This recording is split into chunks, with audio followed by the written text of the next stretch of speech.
Hello, everyone. We're going to call this meeting to order at 5:37. Thank you all for being here. And we have a lot to cover. I'm sorry, I was supposed to nod to you. You saw that I was going to call to order. We're good.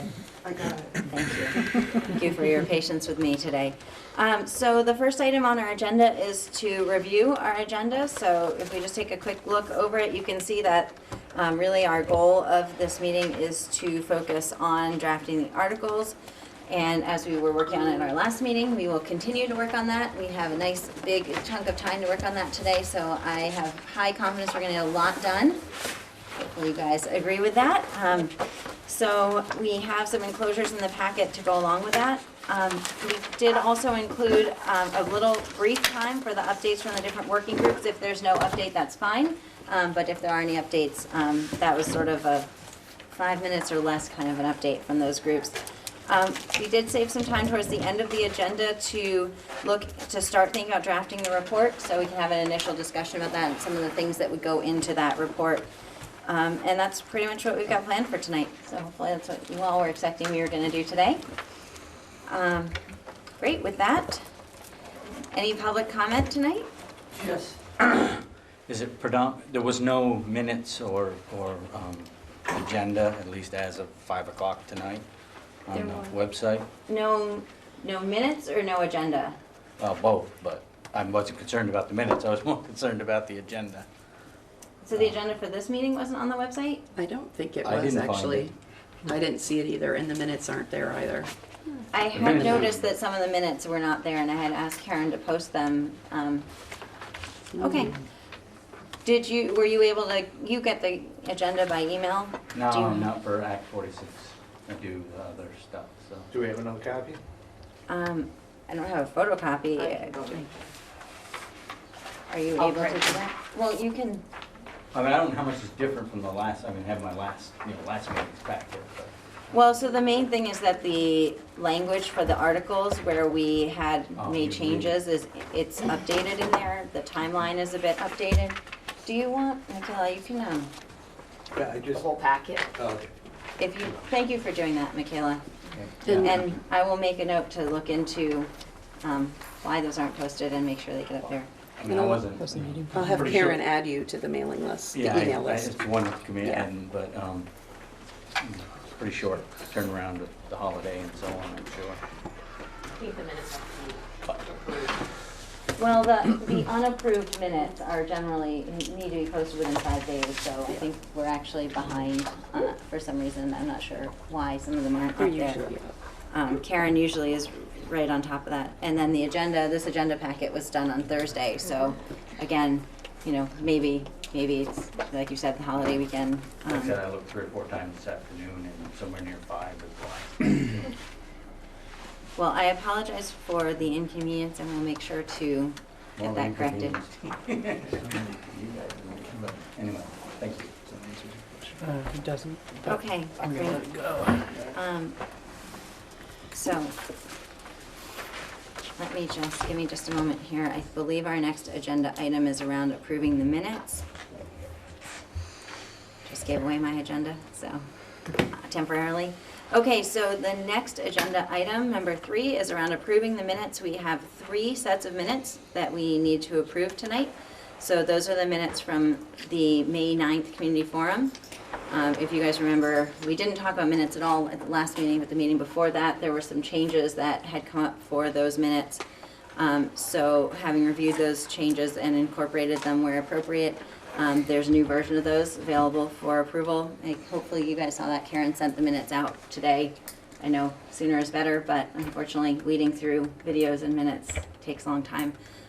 So those did come out today for your review. There's also the minutes that we had not seen before as a committee for both the 5/19 and the 5/24 meetings. So I would be happy to entertain a motion about those minutes. So moved. Great, so Ed, you're moving to approve the minutes? Approve the minute. Great. Second. Seconded by Herb. Any discussion? Nancy? I just have a question about the minutes from May 24th. Caleb did a great job of taking those minutes, and I read them very quickly today. But what I do remember that I think it was you, Jen, asked Andrew to check on some legal questions, and I don't know if that piece of what you asked him to do is in the minutes. Did anyone see it? It was asking him to check on two things, as I recall. Whether a new board can amend the Articles of Agreement, and whether articles being put on the ballot means that they can only be amended by vote of the voters. Do you? So I recall having discussion about those questions and that we were going to look for further clarification of that. I don't have the minutes in front of me, so I can't discuss whether that is covered in there. That is on my list. Do you have an update about those items tonight? I don't. Once we pick an attorney, we can get their more detailed opinion than the general Great. information that I had at the last meeting, so. Great.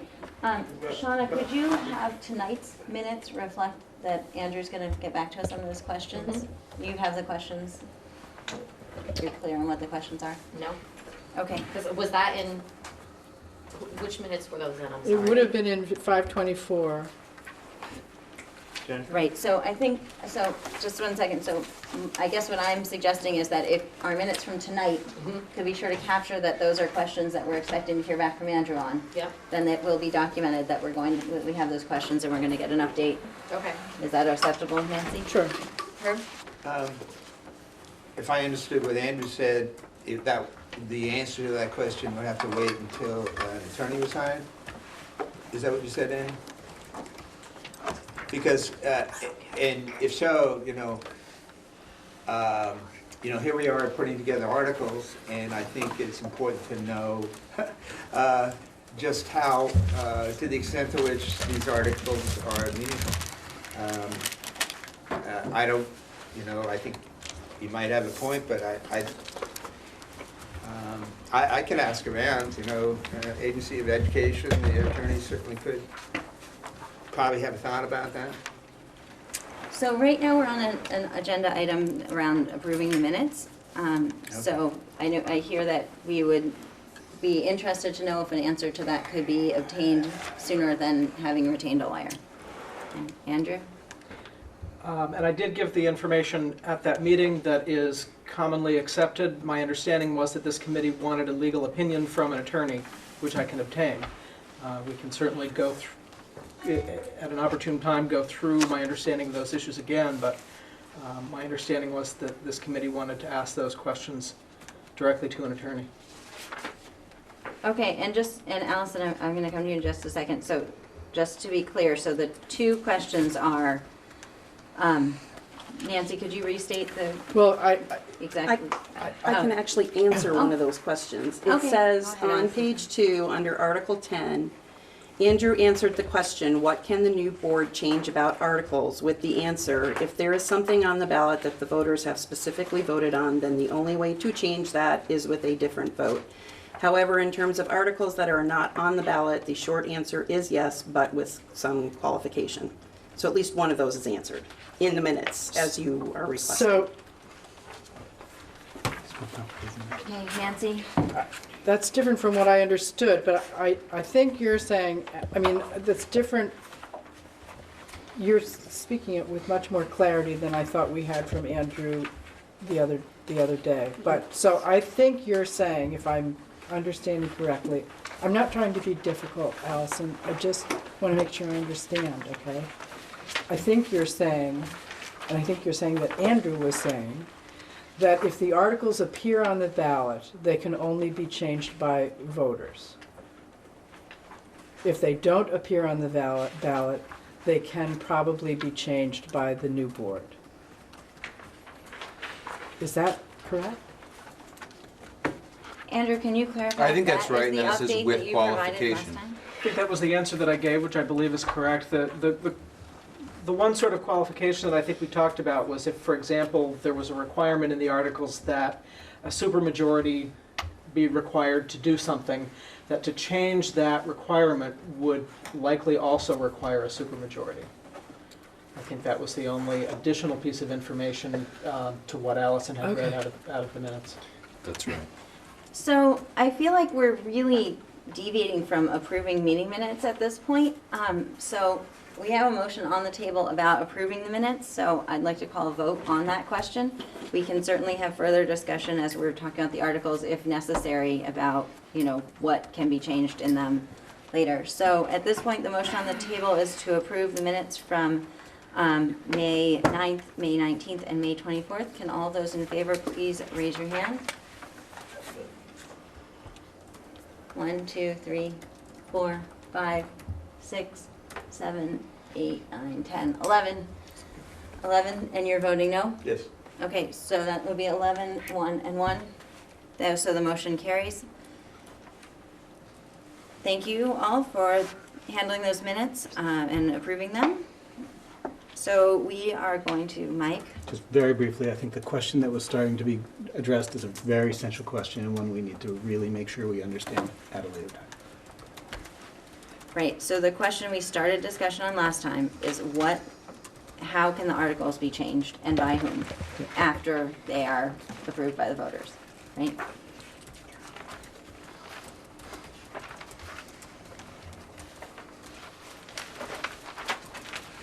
And I'm writing it down.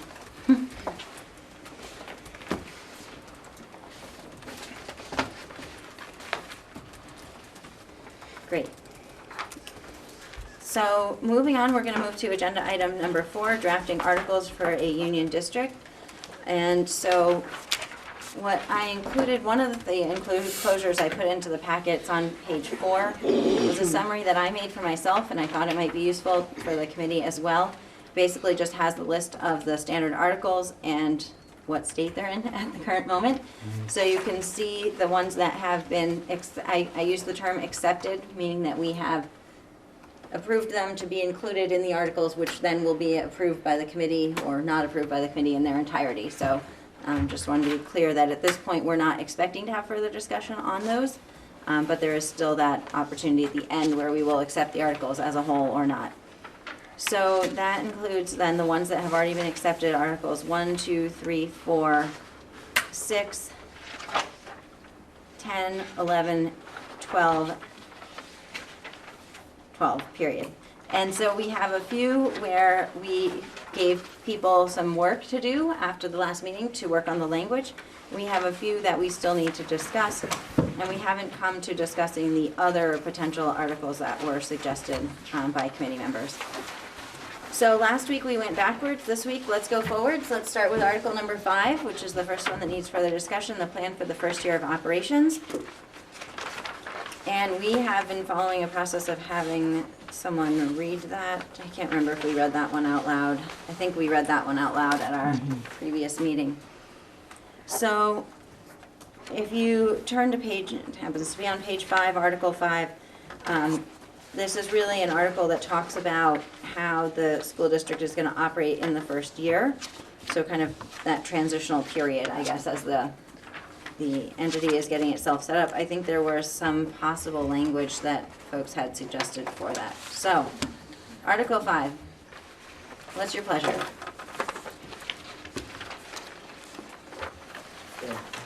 Herb? Would it be appropriate to the proposed draft that submitted under Nancy's name, but we can own it too. In connection with, let's see, displacement, recall rights. I don't know, Nancy, do you think that's appropriate to discuss here or what? Why are we talking member to member instead of to the chair? All right, I withdraw my comment.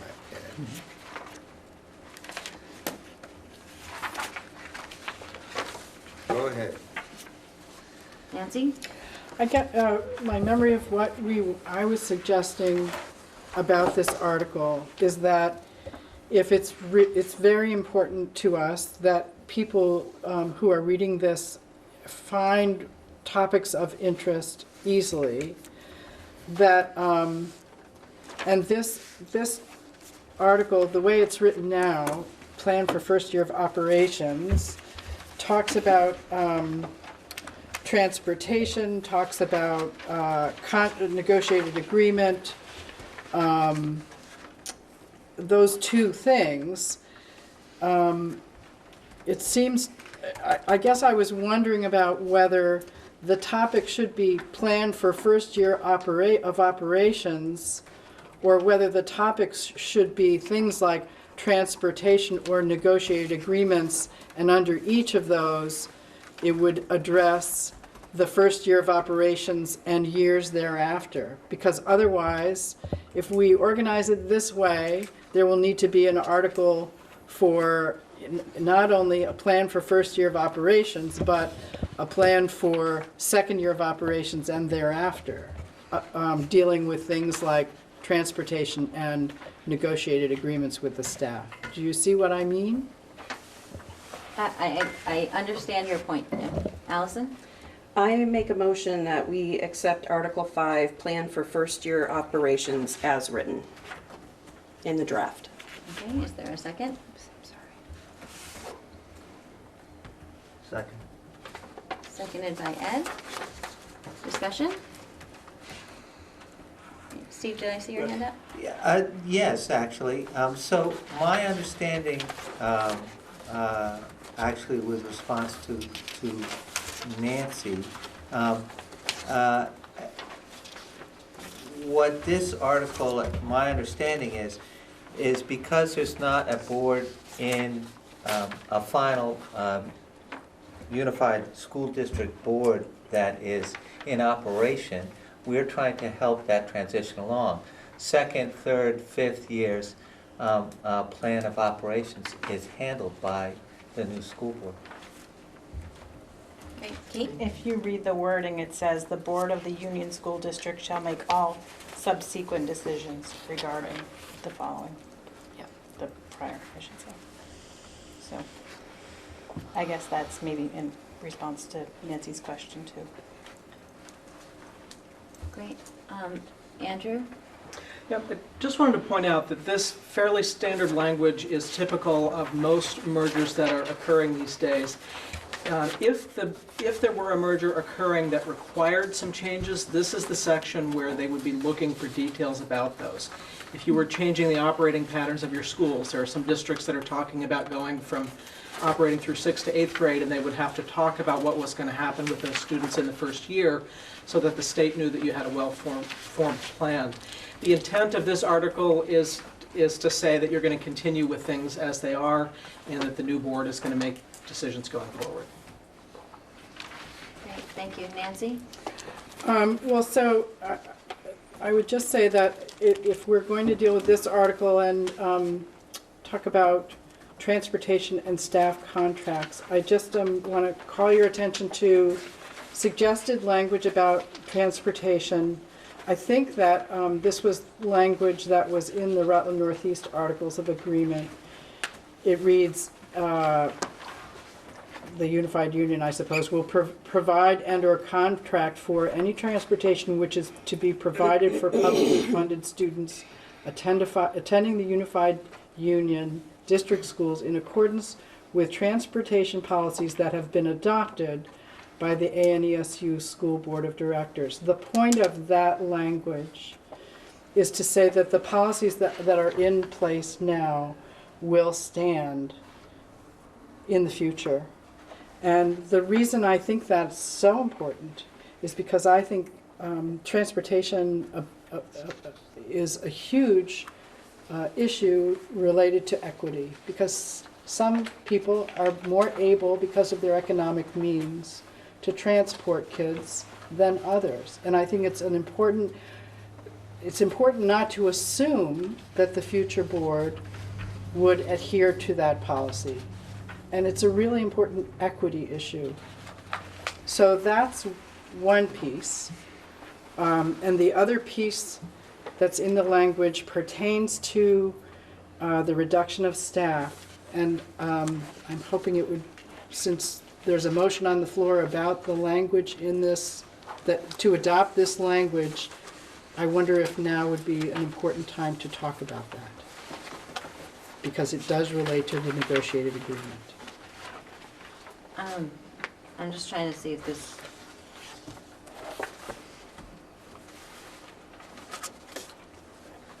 Andrew, I would love your perspective on whether any sort of terms about reduction of staff would typically fall in this article, or would that be a separate?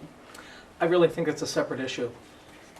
I think that the purpose of this particular article is to talk about any logistical transition plans that might need to happen, which in the case of Addison Northeast, you wouldn't expect any changes.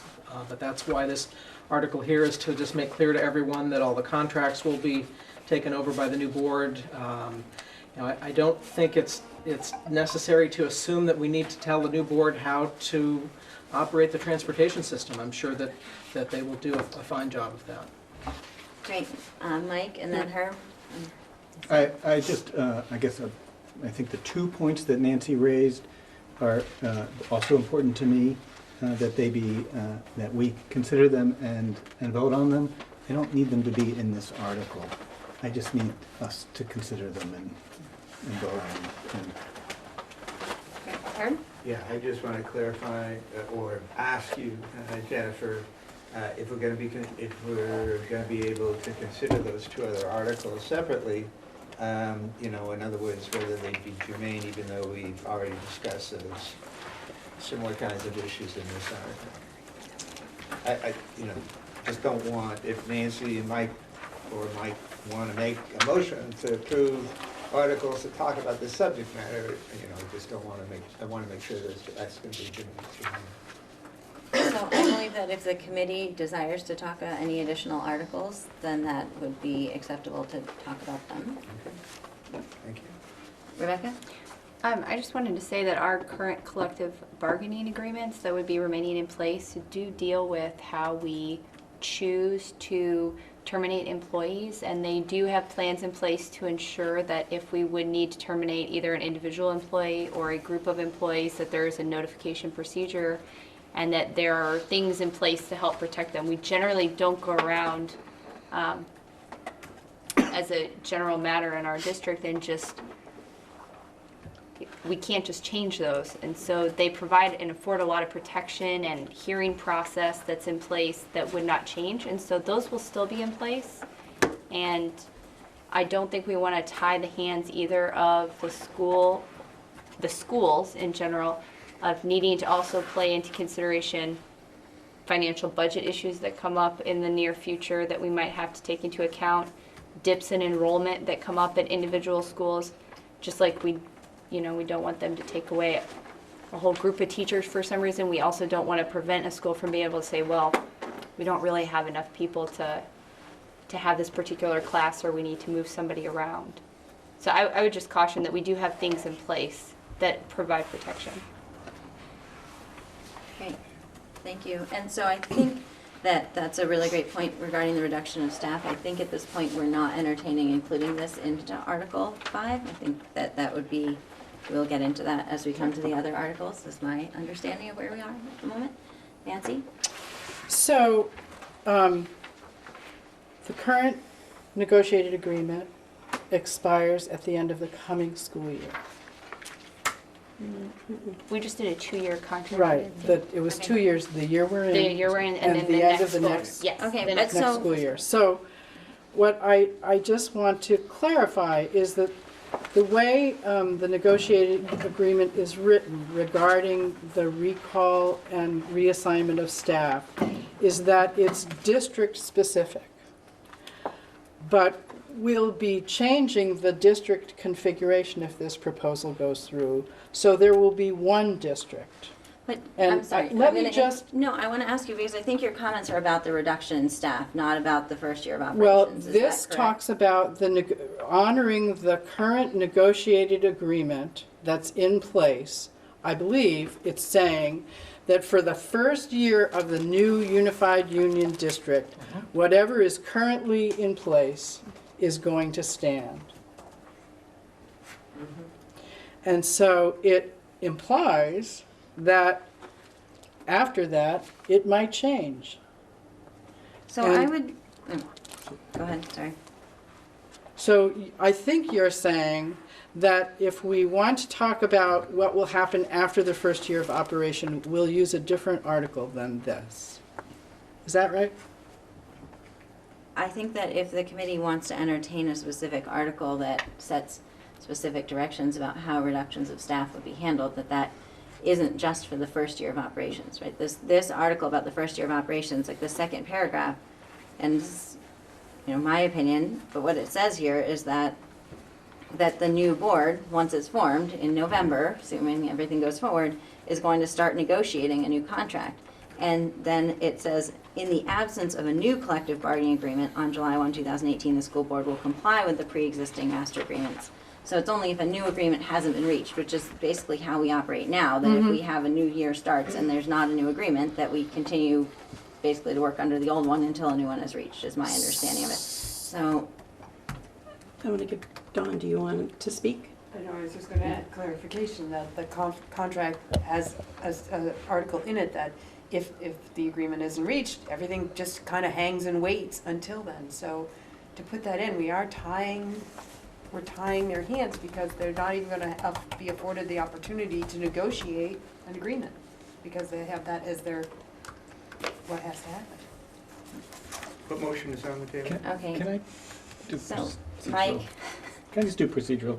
I think if we could limit ourselves to the question of whether this discussion belongs in this article, not whether it's advisable and we should do it or not, but whether it belongs in this article, then we can satisfy that, and then we can move on to having the full conversation about the advisability of these conversations as a separate article. Would be my. thank you, Mike. I appreciate the suggestion there. Allison? I call the question and move that we vote on the motion that's on the floor. Okay, now my procedural gurus. Do I need someone to second calling the question? Second that. Dawn seconds calling the question, then we have to vote on calling the question, right? Okay, so all those in Which favor? is a question about limiting discussion, right? It is that we move to voting on the motion that's on the floor. So the See, first vote is how many people are in favor of ending the discussion and going to a vote. Okay, so all those in favor, please raise your hands. 1, 2, 3, 4, 5, 6, 7, 8. All those opposed? 1, 2, 3. Abstaining? It's gonna be you and me, so hold on, let me write this down. This math. 832. 8, 3, 2, and we currently have, so that would put us at 11, 13, which means we need 9. The existing board's negotiating. We would need 9 to get a 2/3 majority, so I'm going to vote no. I'm not inclined to break that tie and on the question of ending the discussion. So the motion is not carried to call the question, so we're still in discussion. Wow, that was complicated. Rebecca? So I think that the point that Nancy is making is very pertinent as to only the first year, about anything that would currently be in contracts that would not exist any longer in terms of language. But I also think that we need to take into account that the intent of our rule could play, and I believe that if we had any issues, we could agree that we would treat all the schools like individual districts for purposes of firing or eliminating teachers or staff until the new contract comes in place for a language issue, because that's really what it seems like it is. It's a language barrier until our new language would come into play with a new contract, which I think is pertinent to this particular article that we're discussing because it's talking about just our first year. But I think that's an easy thing to put in as a note, that for all purposes, anywhere that a district is defined that no longer exists, we will use it as the terminology of that particular school within our new district. And then it would allow the same protections that we want to afford teachers and staff, in that there will be no major adjustments that first year until a new contract is put in place. But it also doesn't require us to try to renegotiate a contract or anything else. And it's a simple fix, I think. And then we can talk long-term about how we want to, if we do, make any changes about how we eliminate staff later down the road as a union in the article that would be appropriate for that. But that would be my recommendation. And our lawyer, when we get one, could probably say exactly how to put that wording in to approve it, or even have to get it approved by the union. But I doubt the union of the teachers or the support staff would have difficulty with it because it would be affording them the same protections they currently have. It wouldn't be a change to their contract. Great, thanks, Rebecca. Andrew, I saw your hand go up. Did you have a comment? I was just trying to say that as clearly as I could, the intent of this language is that the existing contracts will be honored and that the new board will negotiate new contracts. That's really the intent of the contract language that's in there. It's really the job of the new board to sit down with the teachers union and figure out what makes the most sense. Thank you. Okay, Herb? Andrew, that's not Nancy's point, though. Nancy's point is not that the contract shouldn't be honored or that future boards shouldn't be able to negotiate a new contract when that comes out. It's how you apply the existing contract, given that you've changed from 5 different districts, or 6, I guess, to 1. So it's a question of what that means when you say, when the article says that you will be, now I can't find it. It's on page 5. Comply with pre-existing contracts. Do you understand that, Andrew? So, Herb, can I just clarify? So you're saying that your concern is in the first year of operations, how those contracts would be interpreted if new contracts haven't been reached? That's what you're saying? Well, Because this I article is don't know about the first year of but, operations, right? You know, it's, I believe, or at least what I thought that Nancy had in mind was clarifying what it means to comply with pre-existing contracts. In the first year of In the first operations? year. Well- Because that's what this article is about. Okay, but, or until a new one's reached, I mean, So yeah, this I don't- article is yeah, about the plan for the probably first one. year of operations. okay, fine. Okay, Steve? So I have to say that Rebecca is generally correct, and the contracts in question are contracts between the teachers and the districts that might not exist in actuality, but exist in, so I think that just sort of setting a legal fiction of these districts in terms of these contracts. These are signed contracts, and they're between 2 entities, and those contracts just don't disappear when that one side disappears. Hey, Allison? Am I wrong? The contract that Herb, Okay. Wait, one Herb? question, one conversation, please, sorry. and Nancy both, the contract that the teachers and the support staff are under is one contract with one district. They don't have individual agreements with the schools. So there won't be any change. So we do So though. it looks like Rebecca wants Oh, to sorry. correct, make a response to that. Go ahead. I'm not sure if that's true or not technically, because each school has to approve and sign off on the contracts, I believe. That's why at our last carousel meeting, we individually had to vote to approve them. We did, because we each had our individual meetings going, and we did the executive session in carousel. Am I wrong, Dawn? Dawn, would you like to help clarify this question? Because this is weird, because we did in carousel, but normally it goes back to each school board for approval. So it goes back because each school has a bargaining representative. Right. And that's who typically signs off on it, but the contract is between the district and, The supervisory union or the well, district? it's ANESU, The Supervisory board union. representing That us is. in Northeast. all the boards representing that, and the staff, Right. or support staff. And there are conditions in the contract that are specific, school-specific, Yes. that I would imagine they'll still be school-specific honored, because there's a history behind them and they carry along in the contract, but I think it's just ANESU and Anita are the 2 parties in the contract. It's just within So- the language that they use, the district terms.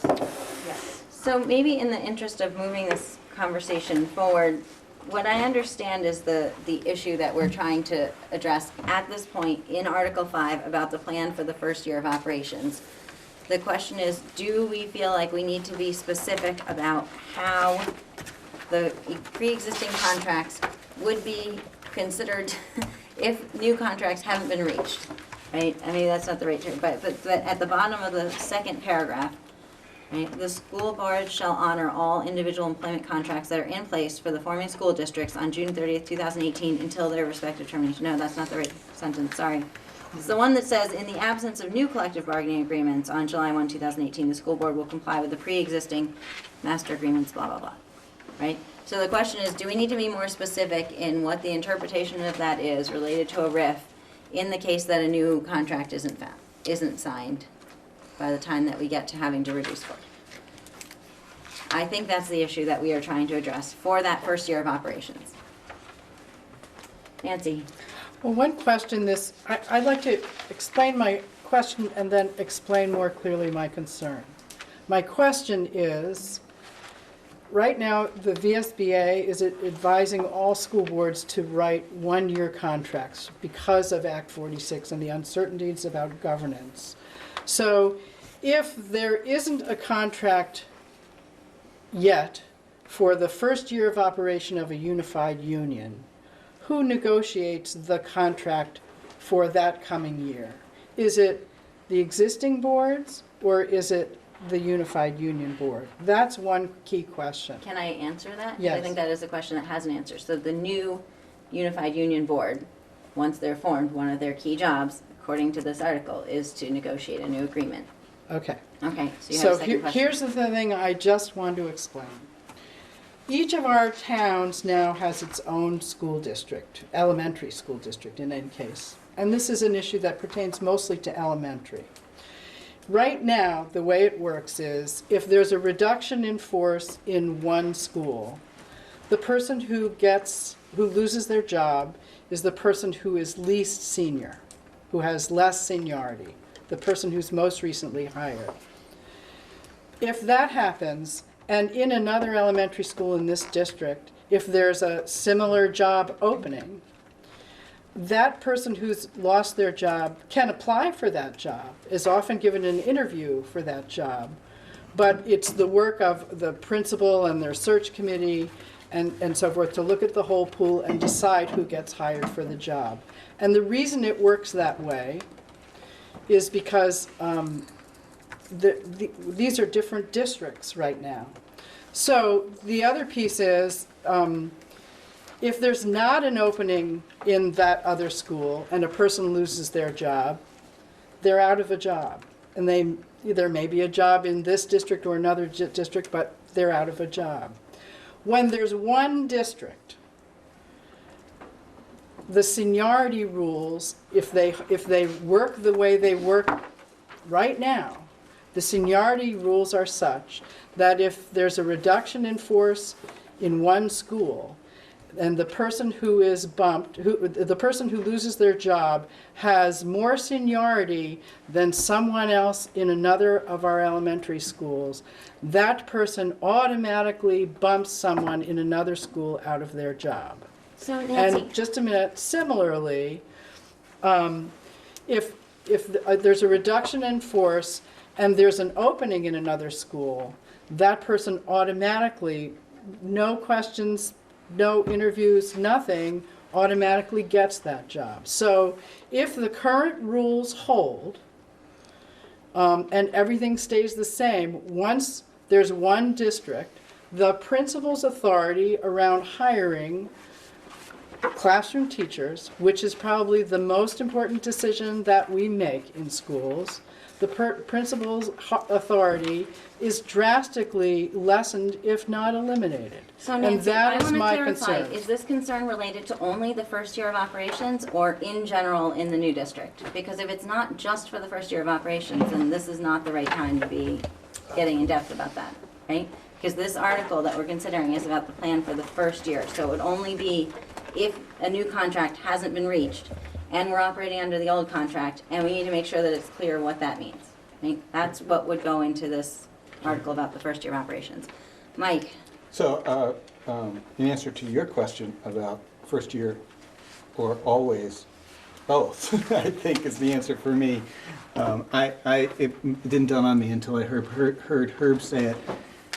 Yeah, I think it is something that I would have a preference that there be language that clearly maintains the status quo that people have bumping rights within their individual school in the first year in this article. In the And- first year. And I'm going to say the exact same thing when we talk about ongoing, but since we're talking about the first year. And today, any rules about seniority and bumping rights are established in the collective bargaining agreement, right? So we're treading into something that is not really the grounds of this. And Herb, I understand that you're waiting. Go ahead. Oh, I just wanted to point out, it's not just first year, because if you look at that second sentence in the second paragraph, in the absence of a new collective bargaining agreement on July 1, 2018, the board will comply. So there's a possibility anyway that if you don't have the agreement, a new agreement, then the existing agreement would stay in place. So I just wanted to clarify that. Right, but July 1, 2018 is the first day that the new district is operational. And you continue to negotiate. And I think that any school board has a strong desire to have a contract with their employees and to have that resolved efficiently as possible. I'm just pointing out that it could be for longer than the 12 months after formation of the district. I suppose it could take a very long time to reach that contract agreement. Yeah, Andrew? Thank you. This study committee does not have the authority to negotiate with the teachers' unions about contracts. It's the job for the existing boards currently, for the new board after merger. I don't understand why we're spending so much time being so concerned about what is not within our purview. When the merger goes through, the new board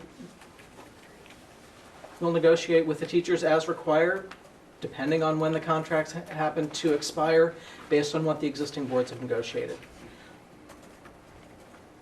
We don't have the authority to negotiate with the teachers' union about changes to their contracts.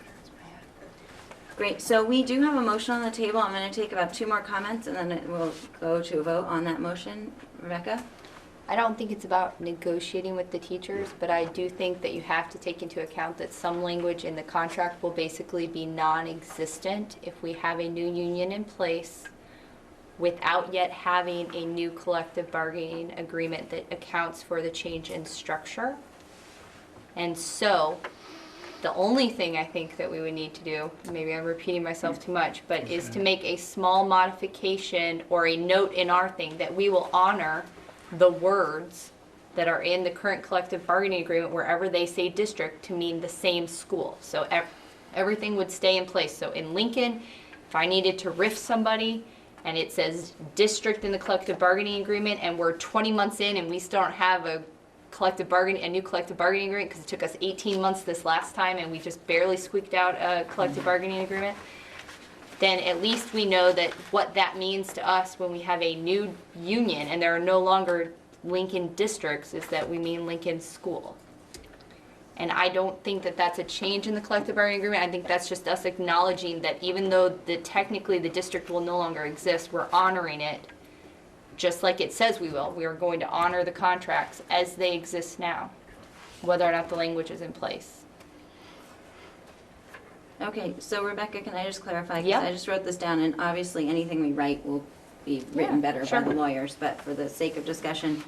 So the way I understand your suggestion is after the sentence that says in the absence of blah, blah, blah, and ends with 16 VSA Chapter 53, Subchapter 3, at the top of page 6, we could add something along the lines of, in this case, the term district will be interpreted to mean district as they existed when the contract was approved. Correct. And I think that that would totally fix any concerns until a new contract came into place. So the first year and up until a new contract got signed, I believe that would resolve any issues wherever a district might pop up, the wording, even if it's not just in respect to the termination of teachers.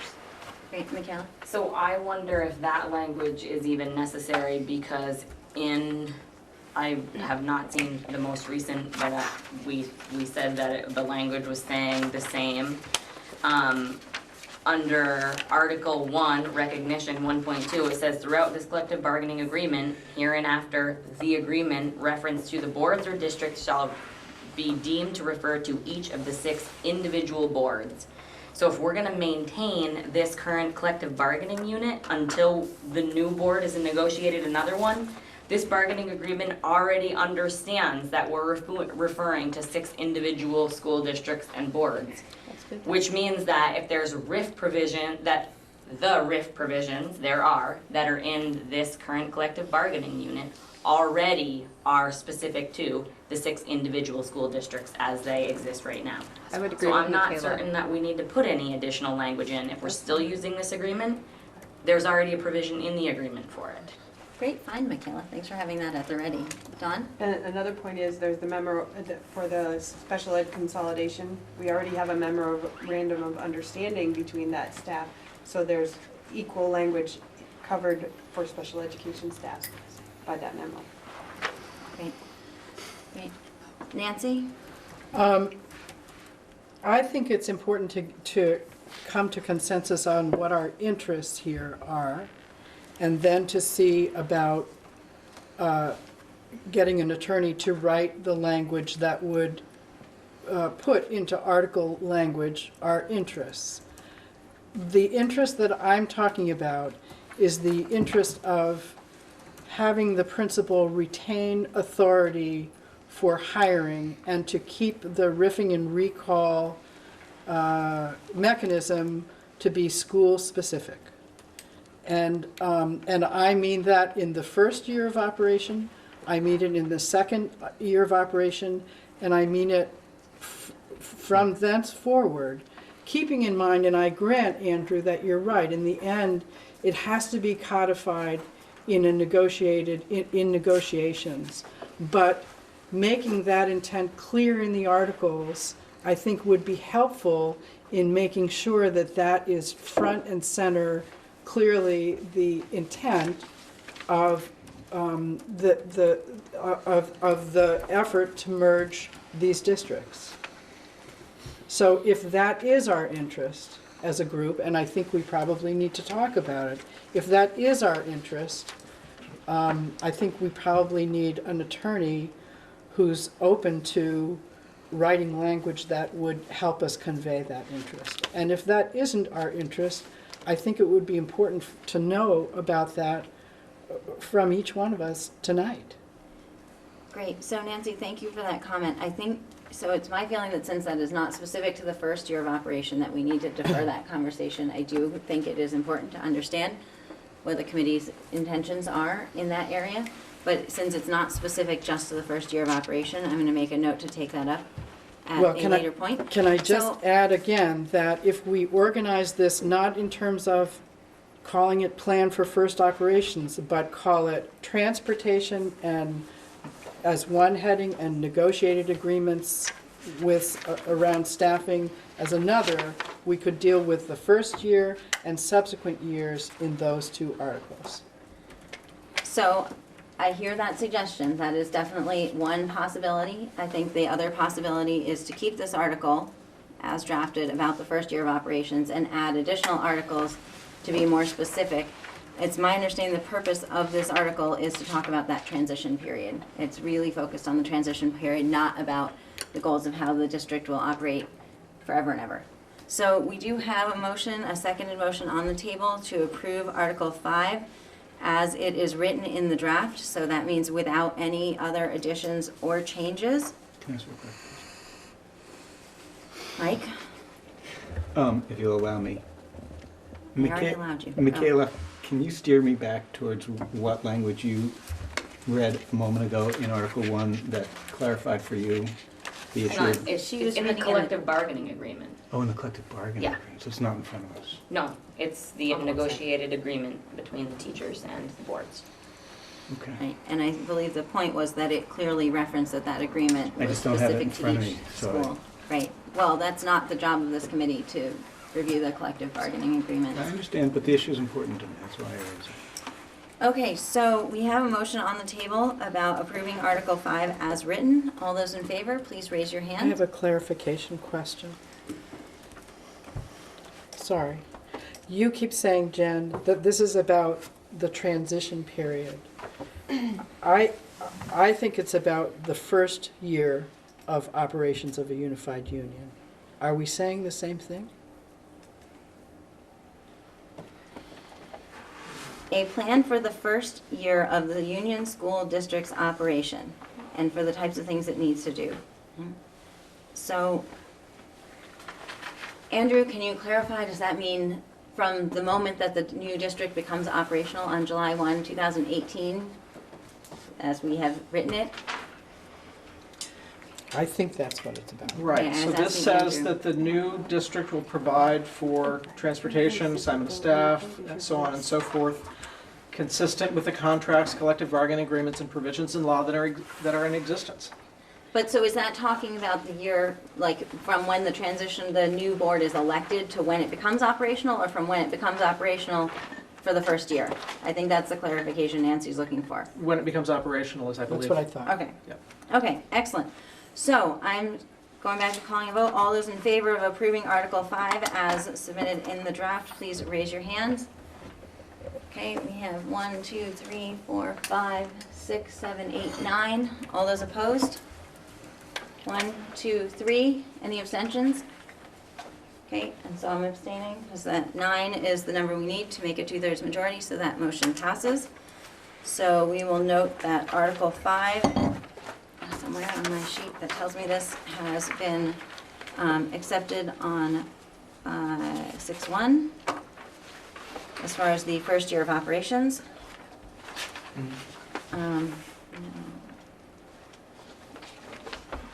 Excellent.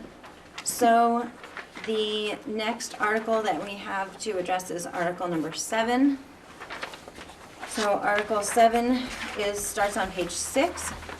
It is about the real estate and property.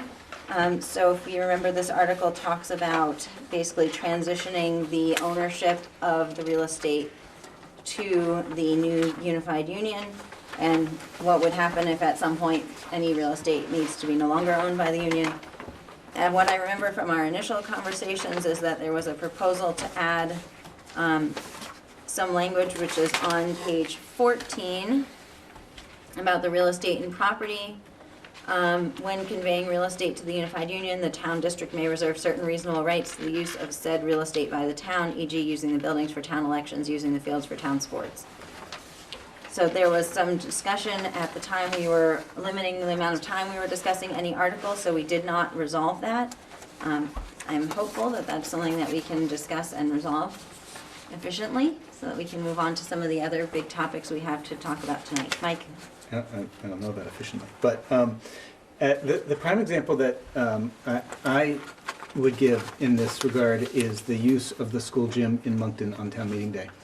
And I'm just aware that there's some ill feeling about that from people in the school. You know, it puts them out. And yet it's a tradition, and oh, did they change it to Saturday? Yeah, we did move it to Saturday. So it's no longer an issue. But that's the kind of On thing an that. election day. Still So not- I have to clarify that any ill will that I might have heard was mostly around the security of the students with having numerous people through the school building during the course of a school day. I don't know that there's any other bad feelings in Moncton about town meeting. Ill will may have been too strong a word, but some frustration about it. Okay, great. Any other comments? Jennifer? Herb? I put together that language because I think it's important to assure the towns that, I mean, they built the school, they've been using it for certain traditional purposes, and I think it's an important message to send to the town that they will still have those reasonable and customary uses going forward. So that's why I would, I guess, do you want a motion to include that in the article? If you are so inclined. Timely? Okay, so I would move that, well, actually I have two separate motions. One is to include that particular language that in Nancy's materials, and to include that into article, whatever that is. 7. 7. And I'll have one motion after that on the second one, in this article. Okay, so Herb's motion is to include the proposed language that appears on page 14 under the heading Real Estate and Property in Article 7. Is there a second? Seconded by Nancy. Any discussion? Andrew? Thank you. And certainly it's important to individuals that school buildings continue to be available for public use. I think that there's a potentially problematic issue of trying to reserve that in writing and legalese in the articles. I frankly find it difficult to conceive of a school board that would be adverse to allowing school buildings to be used for public use. So I would recommend against adding any language to the standard language that has already been vetted and approved by the agency and state board. Great, thank you, Thank you. Andrew. Steve, I saw your hand up. It's true, I was wondering if Herb would, I actually liked the language that he sort of did off the cuff rather than the one that is there, and wondered if he would entertain a amendment that said reasonable and customary. Right, I think that's what you spoke of. Yeah, I accept that as a friendly amendment. Okay, so to be clear, so this would now say, when conveying real estate to the unified union, the town district may reserve certain reasonable and customary rights? Is that your suggestion? Uses. It is. And customary rights or customary uses? Customary uses. Rights to the use. So we need one set of words. I'm just trying to understand what they My are. motion was, may reserve certain reasonable rights to the use of said land. And I thought Steve wanted to add in the qualifier custom and reasonable and customary rights. Reasonable and customary rights. Is that okay? Excellent. Ed? This point of information, Beaman has had to negotiate with the town, and it took better part of a year. Very detailed, involved arrangements, because the town owns the building, we own the property under the town hall. We use the building, and we agreed to maintain it, and there was monies. Anyhow, I think it's just noting that the existing agreements be honored as part of this article as well. It gets to be, I would hate to see that article include such language around that. It's a lease agreement is what it is. So I want to be clear that I understand. So you are, your suggestion, your comment is that Article 7 should also include some statement that existing I agreements frankly don't know would be honored? where it belongs. It just exists, and does existing language in some of the articles cover it, or must it be noted somehow? Okay. Andrew, do you have any advice on that? The new district essentially assumes all of the agreements and responsibilities and so forth from the forming districts. So it becomes I'm the job of the satisfied. new district to handle the building and the lease with the town. Right, Nancy? I just want to echo what Ed said. I do believe there are community use policies or procedures for each of our schools, and some of them were long and hard discussions. And I think that it would make sense to reference those as standing going forward. And Andrew, I know you don't think it's important, but some people who are voting on this will have some doubts, and including this kind of language will reassure them, I would think. Steve? So, to some extent, I think that these are addressed in Article 7A when they talk about subject to all encumbrances of record.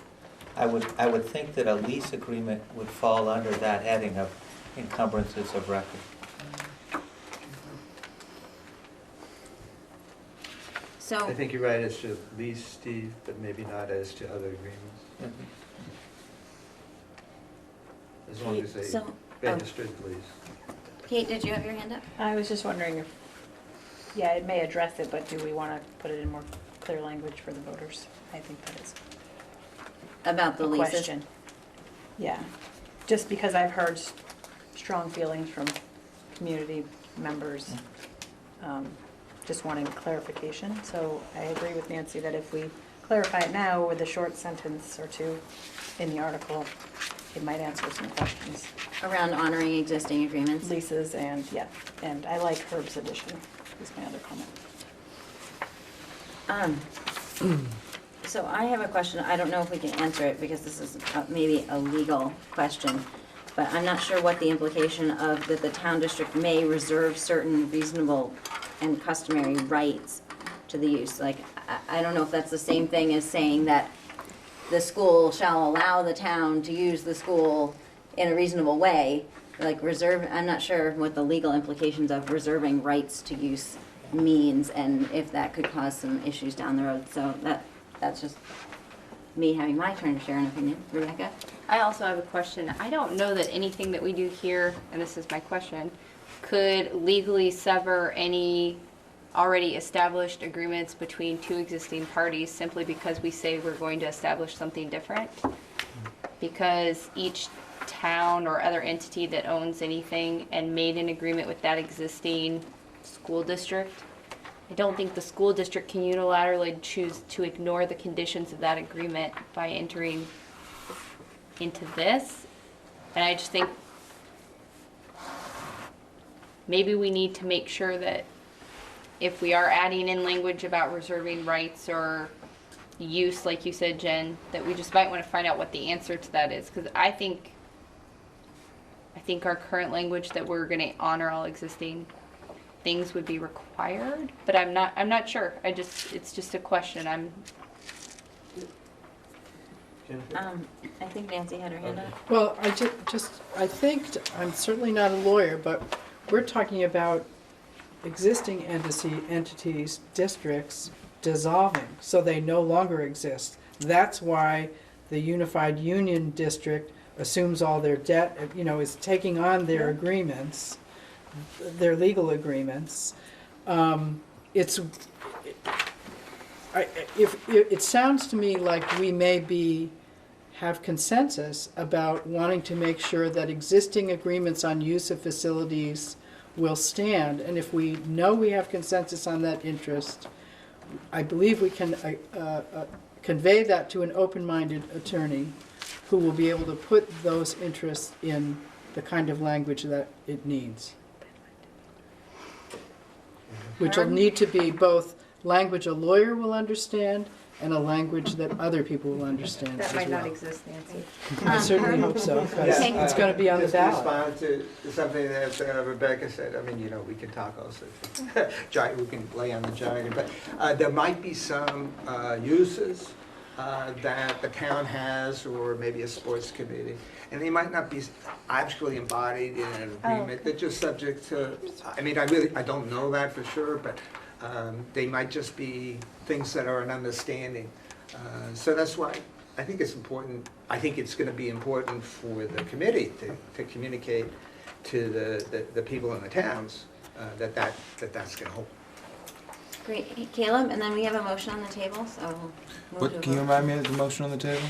Thank you. I will do my best, and Shauna, feel free to correct me if you'd like. The motion on the table is to add the language under real estate and property on page 14 to Article 7. So that was the language with the change that Steve suggested, if you wanted to read the whole thing. No, that's okay. Thank you. That's just, I think that encumbrances of record actually captures everything we're talking about. I do think clarity is good, and I wonder if, I know we don't add too much language, but if we said subject to all encumbrances and existing agreements or something like that of record. Because I think that encumbrances, I've read enough contracts, I know what an encumbrance is, but it's not your everyday word. And I think existing agreements is pretty plain English. I think it captures what's on page 14 without adding a lot of other verbiage. I don't have any problem if we just cut and paste what's on page 14 in there, but I'm hearing that adding too much language is problematic. Could we get away with just adding to number A, subject to all encumbrances and existing agreements of record, and cover it? Great, Michaela? I'd like to make a motion. We actually, right. I appreciate that. We actually have a motion on the table, so unless you're gonna call the question. I move to call the question. Do you wanna do that, or do you want me just to? I said I was gonna bring it to a vote next. So Yeah, you bring it can- to a vote. It's fine. Am I allowed to say that? Yes. Okay, okay. I mean, am I allowed to tell her not to make a motion to call a question? Procedural stuff. Okay, so the motion on the table is to add the language on page 14, real estate and property, to Article 7. All those in favor, please raise your hand. Okay, we've got 1, 2, 3, 4, 5, 6, 7 in favor. Those against? 1, 2, 3. 7, 3. So we got a lot of abstentions. Abstentions? 2, 7, 3, and me makes 3. That adds up to the right number. So tonight, because we have 13 members, we need 9 to make a 2/3 majority. So I will continue to abstain because that will not put us into, it's not a tie. It's not a 2/3 tie. Steve? So I would like to I'm make a sorry. motion, I'm sorry? Did the I- motion pass make or it. not? It The did not. motion Did not. failed. I'd like to make a motion to amend Article 7, A, to read subject to all encumbrances and existing agreements of record. Second. Great, so motion by Steve, seconded by Ed. I think we've discussed it a lot. Well, Can you give me the exact language on that? So, All encumbrances and existing agreements? yeah, Yes. just adding the Okay. words "and existing agreement." Okay. after Of record. encumbrances. Thank you. I just have one Okay, comment. Herb? I appreciate the motion, Steve, but it doesn't include understandings that haven't been put down. And I suspect that there are quite a lot of understandings around the use of the land that have not been put down. And I just would like to say procedurally that Steve's motion is only about amending the language under Article 7, Item A. It is not specific to approving Article 7. So we could, in theory, approve this motion and continue to discuss Article 7, should there not be a motion to actually approve it. Was there another hand? Nancy? I'm just wondering if Steve might be willing to amend his motion to include that language in A and add the language in C. Add the language we've been talking about as C. As a new section. Mhm.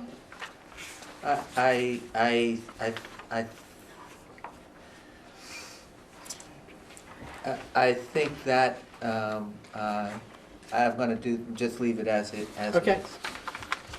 Hey, Caleb?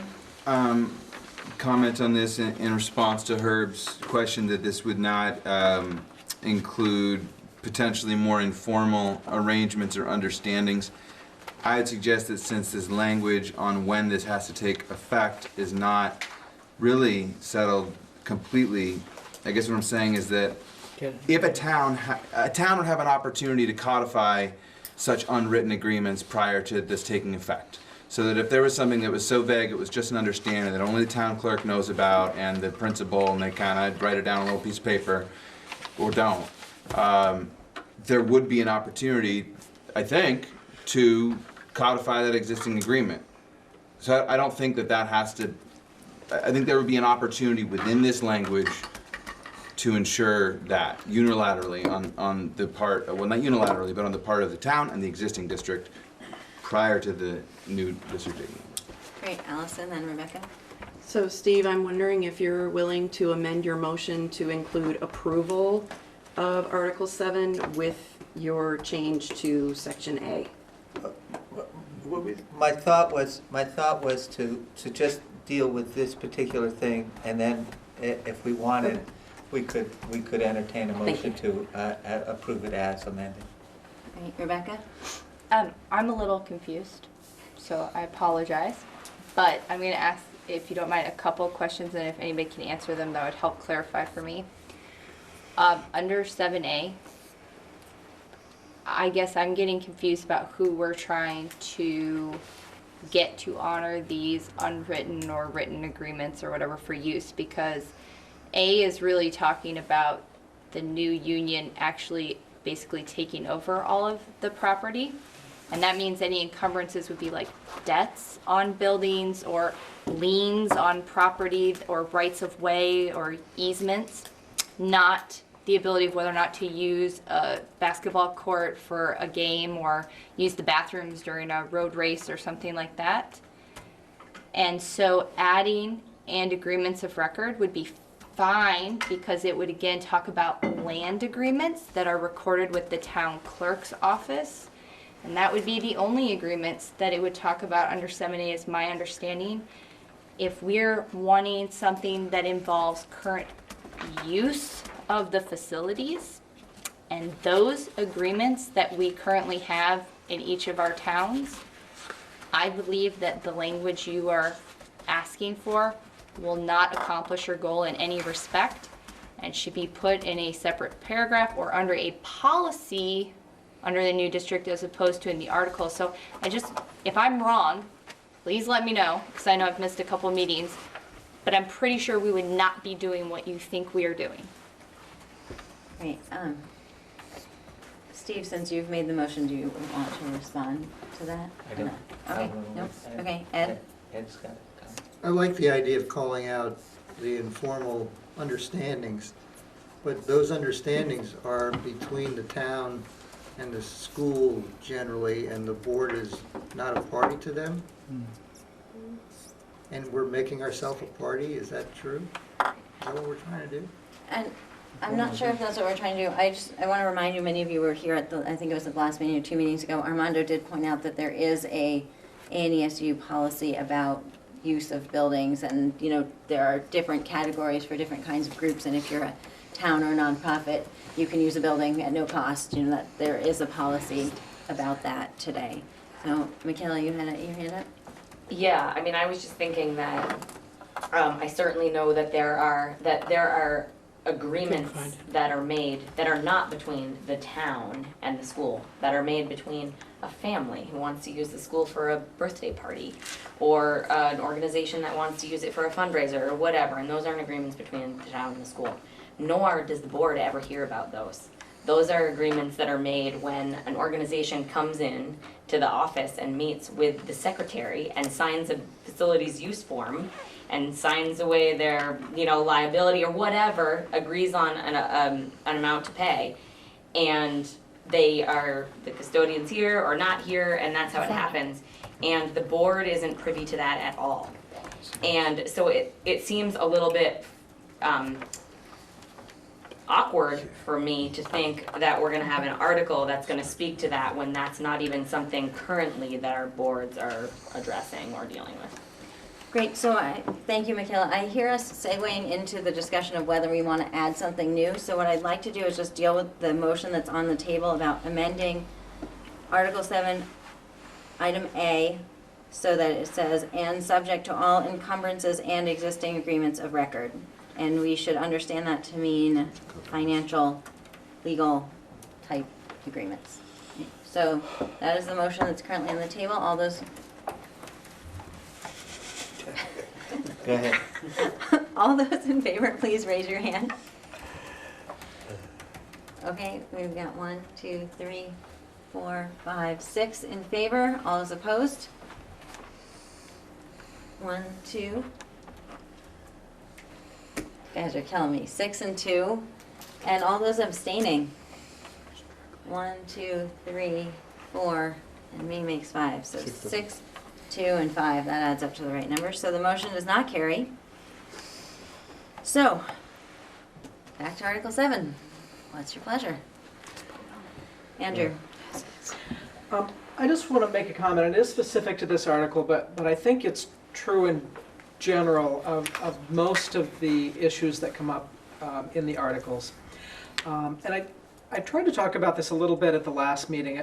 I think that there's a real there's a real risk for this committee of assuming that they know a future situation, assuming that we know that we need to tell a future board how they need to deal with these. I have not looked in your policies, but I would assume that there's a use of facilities policy. I would assume that it's pretty reasonable. I can't imagine why a new board would try to deviate from that in any meaningful way. These are all very important things to your communities, to your students, to your buildings. I just don't think that this is the place to be trying to add all sorts of detail to the articles and to try and wordsmith language that has already gone through attorneys and other approvals. And I just wanted to say that again. Great, thank you. There was another hand. I thought there was another hand. Allison? To expand on what Andrew said, a lot of our discussions are revolving around means. And the boards don't engage in the means. The boards engage in the ends policies. And to fear that the same people from our same communities who are going to make up these boards, whether they're current board members or not, are going to suddenly say, everything you all have been doing is wrong and we're going to make up new rules. I don't understand where that fear is coming from. So I make a motion that we approve Article 7, real estate and property, as is. Second. Seconded by Steve. Any discussion? Mike? So, continuing with the conversation, for me, I think that expression misses the mark of the reasons why I think it's important to spell out some of this. We're going to the voters. We're going to have 5 separate elections that all have to pass on November 8th. It's not one election, it's 5 separate ones. And I think it is our one opportunity to satisfy concerns. Not because I believe there's a horrible board coming down the pike that's going to take away the rights to use the school, but because I know that there are concerns in the community. And that's why I raised the issues. Herb? The comment and the motion. The comment is in response to Allison. I can assure you, Allison, that folks who have questions or want to try to define or clarify certain terms in here are not suggesting at all that current board members are somehow doing things wrong. Just because we have a difference of opinion, we're not, I certainly don't mean that as some sort of personal message to anyone. So I'm sorry you took it that way. I would like to make a motion to... Yeah, we have a motion on the floor right now. I'm moving to amend. Okay. Because the motion is, I believe, to accept Article 7 as written. Yes. And I'm offering a motion to amend. And can you, I'm sorry, procedurally, you can suggest a friendly amendment that can be accepted or not accepted by the person making the motion, is that? No, I don't believe so. You could, but he can also make a motion. I don't think that's true, but Jennifer. Okay, great. Go ahead and make your motion and I'll see if I can reference what's acceptable when there's already a motion on the table. Go ahead, what's your motion? The friendly motion, if you... What's your motion? The motion is in the last paragraph, when it talks about if the new Union District decides they don't need the property, they can sell the property upon such terms and conditions established by the new board. And instead of that language, well, I would add a comma and the phrase subject to an option for the town to purchase for $1. $1 is the conveyance to the district originally. Where, sorry, Herb, where are you? I'm in the last paragraph, the paragraph that begins in the event that comma. Yep, where's the And comma? I'm adding at the very end there, where it says new UUSD Board of Directors, and there would be a comma, subject to an option for the town in which the property is located to purchase the property for $1.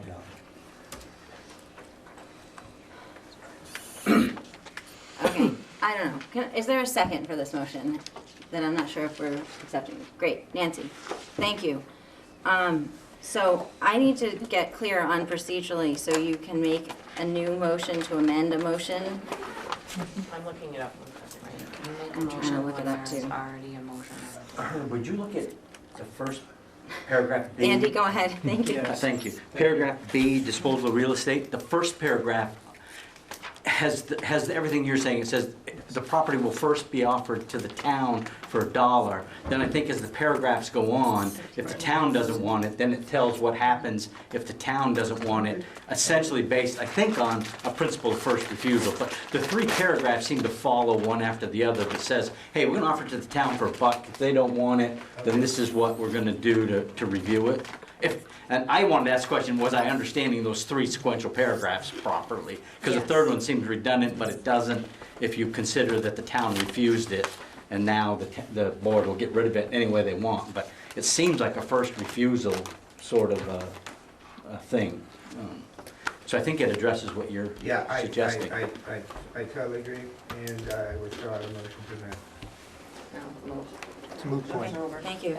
Well, I think it will be important to understand should the situation arise again. So, what it says on, well, I don't know. Okay, so what it says, what I'm reading is that is acceptable to make a motion to amend the motion. It needs to be exact, as you did with the comma and the placement and the exact wording, and that there would be a vote on the amendment, which is separate from the vote on the main motion.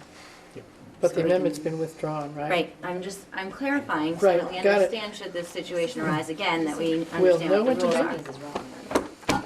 Okay, awesome. So we have a motion on the table to approve Article 7 as written. The amendment has been withdrawn. Is there further discussion? Nancy? So we don't have a motion on the floor. We We do. have a do. motion To to approve approve Article 7. 7. To approve as Allison? All of Article 7 as written. Yes. Yes. That's right. You already had the floor. Go ahead.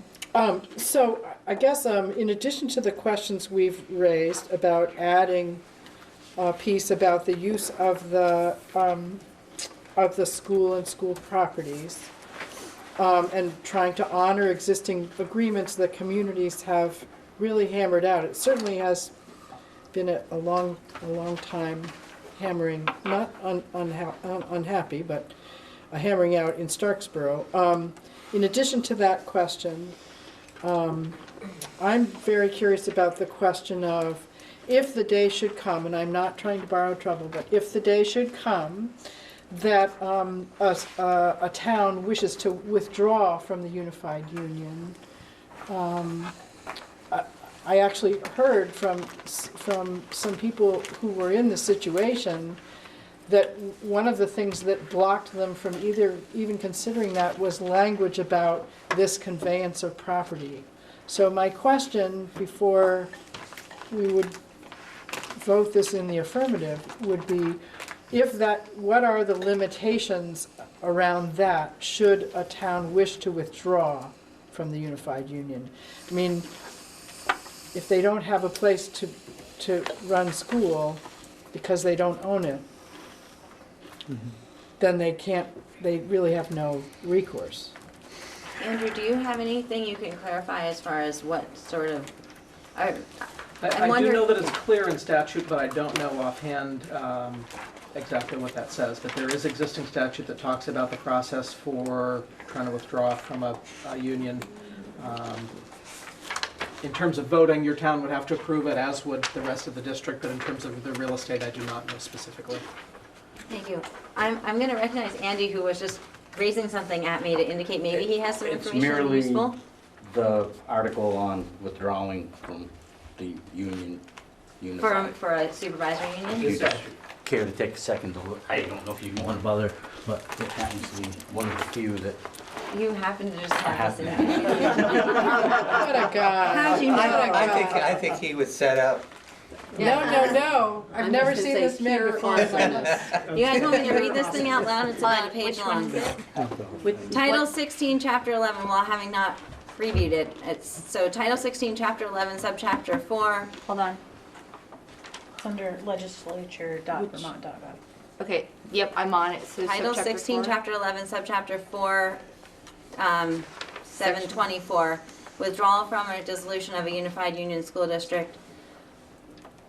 A town or city corresponding to a pre-existing school district that voted to form a unified union school district may vote to withdraw from the district if 1 year has elapsed since the unified union school district became a body politic and corporate as provided under section 706G of this title. When a majority of the voters of the town or city present and voting at a meeting duly warned for that purpose votes to withdraw from the unified union school district, the vote shall be certified by the clerk of the town or city to the Secretary of State, who shall record the certificate in his or her office. Blah, blah, blah, blah, blah. Sorry, that part sounds procedural. A lot of it's procedural. And can we read it quietly for a minute to see if we can find that For section? those folks who have it in front of them, absolutely. Yeah.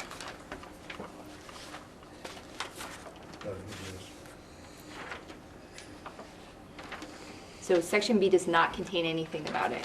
C looks to. C does not appear to either. It talks about everything but it seems About like the the real ownership estate. of the real Yep. estate. In fact, I think the statute talks about, it's all subject to an agreement from the union district. In sub C, Well, the last sentence under B says, to be effective, action to withdraw shall be approved by an affirmative vote of each of the other towns or cities within the Unified Union School District. Okay.